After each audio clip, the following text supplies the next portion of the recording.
Okay, happy Lord's Day, kaibigan! Dito tayo sa tahanan ni Sister Carmen. Dito po sa barangay 102, District 1, Tondo, Manila. Tinatanong niya sa akin kung matutuloy daw ang barangay eleksyon at kung kailan. Sinabi ko, November 3, matutuloy. Mahilig siya kumaway. Mukhang may balak tumakbo. Kasi bungad niya kung matutuloy ito. Gawat kuryente po, gawat. May ambisyon. Mabuti naman. Kung manalo. Every Sunday, nandito po ako sa tahanan nila upang magdala ng salita ng Diyos ayon sa Biblia, yung salita ng Diyos, Bible, o mag-alas 12 na, 11:45. Hindi pa sila nananangalian. Okay lang. Siguro, hindi pa sila nakakaramdam ng gutom. Ngayon, sa Biblia po, ang Biblia ay ginagamit para ang tao magkaroon ng pananampalataya. Kasi po, yung pananampalataya niyan, yun ang mahalaga. Mahalaga po sa buhay ng tao yan. Tandaan nyo po yan. Meron kang ginto, may kayamanan ka, mahalaga din yan. Pero, kung ikukumpara mo, kayamanan at pananampalataya, ang hanapin ng Diyos, yung pananampalataya, hindi hanapin yung kayamanan mo, kaibigan. Hindi rin na sasabihin nyo, maganda lalaki ka na ba, magandang babae ka, pangit ka, whatever. Hindi rin po sasabihin ng Diyos yan. Ang sasabihin niya, meron ka bang pananampalataya sa akin? Tignan natin. Sa Lucas 18:8. Sabi po ng kasulatan, ngunit kung si Jesucristo ay bumalik narito sa mundo, babalik siya. Second coming. May makikita kaya akong mga taong sumasampalataya sa Kanya? Yan ang tanong. Malaking question mark yan. Meron bang makikita na pananampalataya? Sino? Ang Panginoong Yesus. Kanino? Sa tao. Yun po ang aanapin niya sa Kanyang second coming. Wala pong iba. Hindi niya sasabihin, mayaman ka na, o mahirap ka pa rin sa daga, o gumanda ng itsura mo. Lahat ng yan. Kasi po, pag namatay ang tao, kahit anong ganda mo, kakainin ka lang ng uhod doon sa simenteryo. Pag mamalas-malas ka pa, doon pala sa puninarya, pasusunog ka ng mahal mo sa buhay. Gusto namin yan, yung sunog. Diba yung, anong tawag doon? Yung sinusunog yung bangkay. Yan. Ngayon, saan nakukuha ang pananampalataya ng tao? Ganito po ang pahayag ni Apostol Pablo ayon sa kanyang sulat, Roma 10:17. Sasampalataya lang ang tao kung marinig niya ang mensahe tungkol kay Kristo. At marinig lang niya ito kung may mga ngaral sa Kanya. Anong aral? Tungkol kay Kristo. Liban dyan, wala na, kaibigan. Hindi mo pwedeng ipangaral ang reliyon mo. Hindi mo pwedeng ipagyabang kung ano man ang meron kayo. Malaki o maliit ang simbahan nyo. Ang pinag-uusapan, ang sabi ni Pablo, yung pangangaral. Yan si Pablo.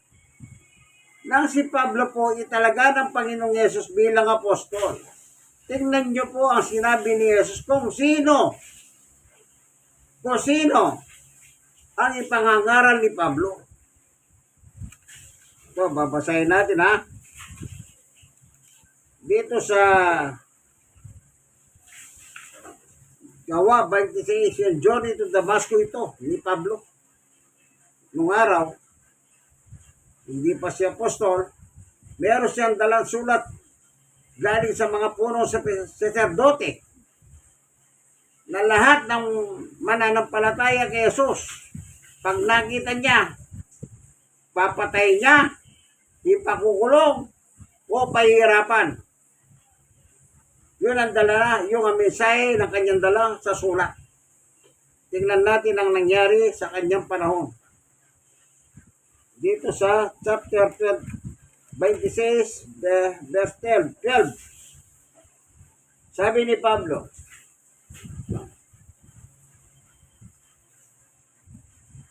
mas maganda dito natin simulan. Sa 9.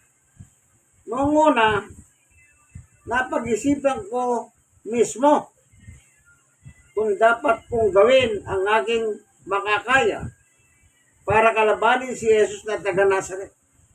Ayan, nag-iisip din pala si Pablo noon. Hindi pa siya Pablo, pangalan dito, hindi Pablo, Saulo lang. Tuloy, sa 10.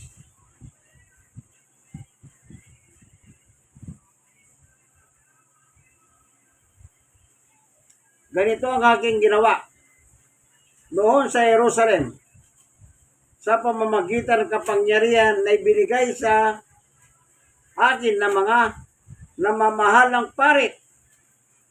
Maraming pinabanalang Diyos ang ipinabilanggo ko nang atulan sila ng kamatayan, sumangayon ako. Nagpapapatay pa si Pablo. Kasi maraming beses na inikot ko ang mga bahay-sambahan ng mga Hudyo para hanapin sila at parusahan para piliting magsalita labang kay Jesus. Sa tindi ng galit ko sa kanila, nakarating ako sa malalayong lungsod sa pag-uusig sa kanila. 12. Yan ang dahilan bakit ako pumunta sa Damasco na may dalang sulat mula sa mga mamamahalang pare. Ang sulat na iyon ang nagbigay sa akin ng kapangyarihan, pahintulot, at sa gagawin ko doon. Sipin niyo po, yung mga pari sa panahon nila, mga Hudyo, binigyan nila ng kapangyarihan si Pablo. Para ano? Para pumatay, mangusig, magpakulong, magpahirap sa mga mananampalataya kay Jesus Christ. Ito na yung pagbabago ni Pablo. Yung kanyang conversion. Itutuloy natin. 13. Tanghalin tapat noon, Aring Agripa. At habang naglalakbay ako, biglang kumislap sa paligid namin ng mga kasama ko. Ang nakakasilaw na liwanag mula sa langit na mas nakasisilaw pa kaysa araw. 14. Napasubasog kaming lahat sa lupa. At may narinig akong tinig ng salita sa akin sa wikang Hebreo, Saulo, Saulo, bakit mo ko pinag-uusig? Pinaparusahan mo lang ang iyong sarili para kang sumisipa sa matulis na kahoy. 15. Nagtanong ako, sino po kayo? Sumagot ang Panginoong Yesus na inuusig mo. Yan. Anong sabi ni Yesus sa 16? Bumangon ka, Pablo. Tumayo. Nagpakita ko sa iyo dahil pinili kita na maging lingkod ko. Ipahayag mo sa iba ang tungkol sa pagpapakita ko sa iyo ngayon at sa tungkol sa mga bagay na ipakikita ko pa sa iyo. Nakita niya po si Jesus. At pinakita pa ng Panginoong Yesus yung mga iba sa kanyang panahon. Oh. Pinili kita, sabi niya. Yun po yung kahalalan ni Pablo bilang kanyang pagiging apostol ng ating Panginoong Jesucristo. Tuloy.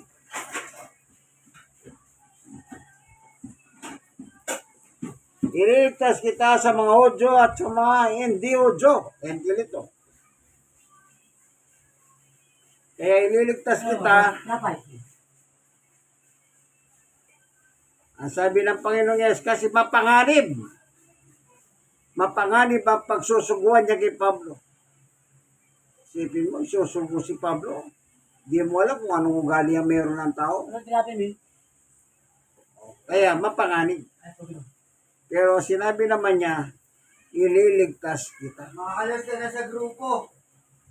So, walang makakagalaw kay Pablo. Ililigtas kita sa mga Hudyo at hindi mga Hudyo. Ipadadala kita sa kanila para imulat ang kanilang mga mata at dali sila mula sa kadiliman papunta sa liwanag at mula sa kapangyarihan ni Satanas papunta sa Diyos. At sa pamamagitan ng kanilang pananampalataya sa akin, patatawarin sila sa kanilang mga kasalanan at mabibilang na sila sa mga taong itinuring ng Diyos na banal. Amen. Kaya yung pananampalataya po, magkakaroon lang ng pananampalataya ang tao sa pakikinig po patungkol sa ating Panginoong Jesucristo. Yung nakita ni Pablo, yun po ang pinatutuho niya. Si Jesus ang kanyang pinatutuho. Sa unang Korinto, tignan natin. Tasakbo, walang hangin.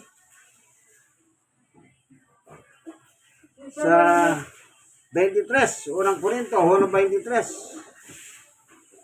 Ngunit kami na may pinangangaral ng Kristo na ipinako sa krus. Bagay na hindi matanggap ng mga Hudyo at isang kamangmangan sa mga hindi Hudyo. Yan. Kaya ay pinangaral po ni Pablo ay walang iba kundi ang ating Panginoong Yesus. Kaya sa ganitong parahan, magkakaroon po ng pananampalataya ang tao. Kasi nga po, ang pananampalataya ng tao, ang basihan ng Diyos. Ang basihan ng Diyos. Yung pananampalataya mo, kaibigan. Kaya magkakaroon ka na ng pananampalataya sa pamamagitan ng pakikinig ng salita ni Kristo. Dito meron pa tayong mababasa dito sa chapter 1 ng Roma. Ganito po ang nakalagay. 16. Hindi ko ikinahiya ang magandang balita tungkol kay Kristo. Tungkol kay Kristo dahil ito ang kapangyarihan ng Diyos sa ikaliligtas ng lahat ng sumasampalataya. Una, mga Hudyo, gayon din mga hindi Hudyo. 17. Pagkat ipinapahayag sa magandang balita o salita ng Diyos kung paano itinuturing ng Diyos na matuwid ang isang tao at ito'y sa pamamagitan lang ng pananampalataya. Ayon sa kasulatan, sa pananampalataya mabubuhay ang mapid. Ayon sa kasulatan. Kaya gumagamit tayo ng kasulatan, kaibigan. Ayaw nating manloko. Paano tayo magkakaroon ng pananampalataya? Ang sabi ni Pablo, makinig ka. Pag nakinig ka tungkol kay Kristo, yan ang maganda. Magkakaroon ka ng pananampalataya. Kailangan po natin yung pananampalataya sapagkat yan lamang po ang hanapin ng ating Panginoong Yesus kapag bumalik na siya dito sa ibabaw ng mundo. Purihin ang Panginoon. Kaya sabi niya, hindi ko kinaiya ang salita ng Diyos upang ipangaral. Tignan pa natin dito sinasabi niya. Ano pa sinasabi niya? Dito sa isang talata pa.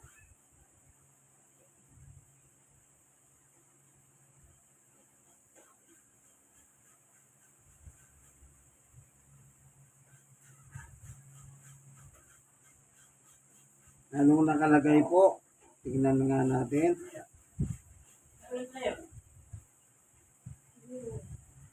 Sa Roma 1:1, mula kay Pablo na lingkod ni Kristo Jesus, pinili at tinawag ako ng Diyos na maging apostol para ipangaral ng magandang balita.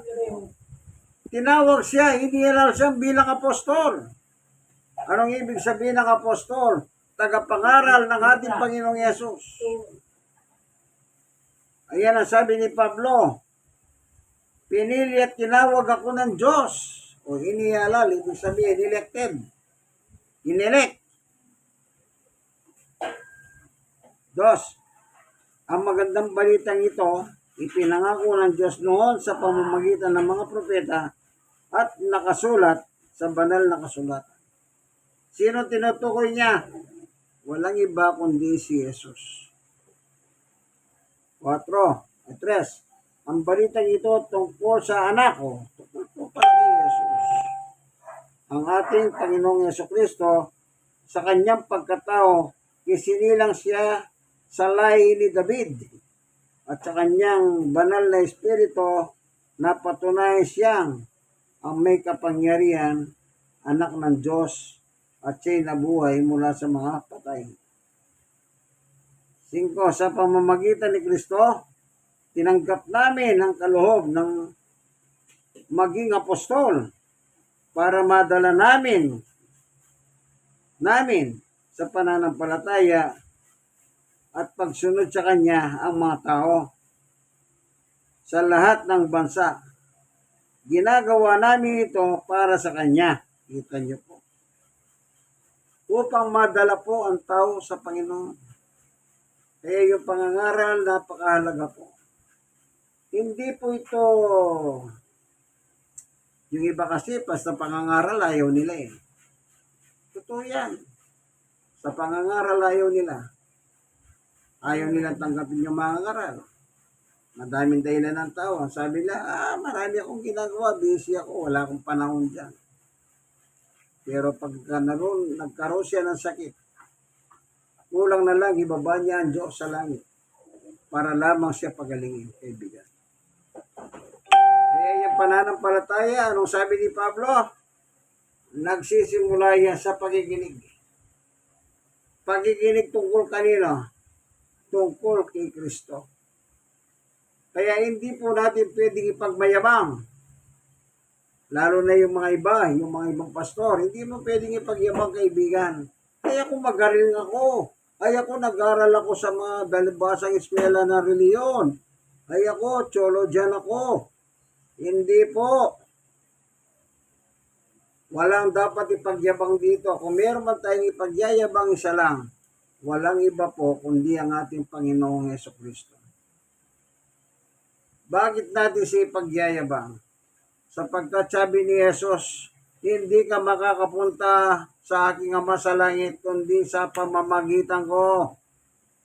No one, kahit isa wala makakapuntas po sa langit, kundi sa pamamagitan ng ating Panginoong Jesucristo.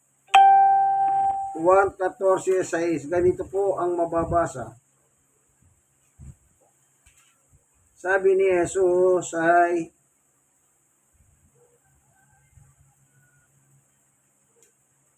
ganito, sumagot si Jesus sa kuandaan, ang katotohanan at ang buhay, walang makakarating sa Ama kung hindi sa pamamagitan ko. Paano ka makakarating sa langit kung hindi ka mananampalataya ni Jesus, kaibigan? Mapapahamak ka sa impoy ng impyerno. Kaya dapat sampalatayanan natin si Jesus, ang bugtong na anak ng Diyos na ibinigay sa atin upang ating sukat ikaligtas. Kasi po siya po ang totoong ating tagapagligtas. Amen? Kaya tandaan mo, kaibigan, kung di mo pa sinusuko ang buhay mo kay Kristo, kausapin mo sa isang panaginip, sa isang bago pagtulog, kausapin mo ang Diyos.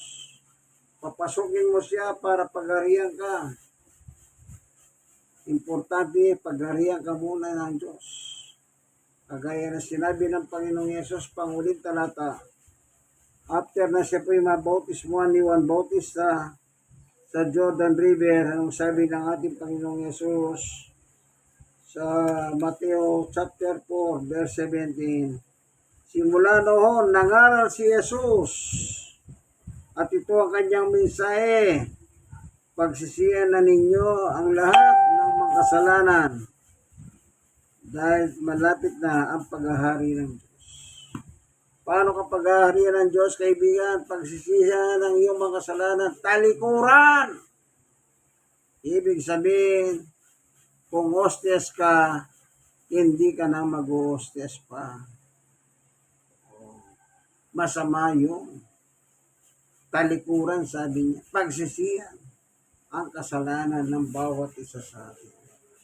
Salamat po, Panginoon Diyos, napakaliwanag ng iyong turo tungkol sa pananampalataya, at ang pananampalataya ay matatagpuan lamang natin ito sa pamamagitan ng yung mga lingkod o Diyos, mayong mga anak.